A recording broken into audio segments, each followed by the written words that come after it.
আশুলিয়ায় van চালক সুজন হাওলাদার হত্যার ২৪ ঘন্টার মধ্যে দুজনকে গ্রেপ্তার করেছে পিবিআই ঢাকা জেলা।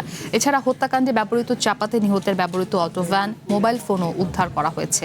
এই ঘটনায় আসামিদের ১৬৪ ধারায় স্বীকারোক্তিমূলক জবানবন্দিও নেয় আদালত। দুপুরে পিবিআই ঢাকা জেলা কার্যালয়ে এসব তথ্য জানান ঢাকা জেলার পুলিশ সুপার NM মোরশেদ। বলেন, আঙুলের ছাপ দিয়ে নিহতের পরিচয় শনাক্ত করে পিবিআই।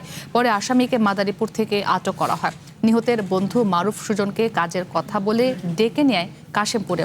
সেখান থেকে মালামাল বোঝাই করে লালবাগ যাওয়ার পথে ঢাকা এলিভেটেড এক্সপ্রেসওয়ের কাছে অটোভ্যান নষ্ট হয়ে যায়। পরে সেখানে মাদক সেবন করে তারা। এরপর অটোভ্যান চুরির জন্য খুন হন সুজন।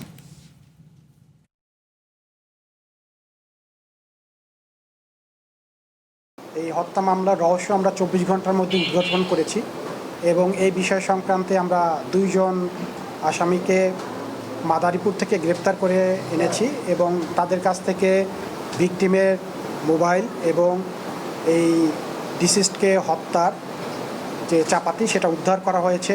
এই ২ জন আসামি আদালতে স্বীকারোক্তিমূলক জবানবন্দি প্রদান করেছেন।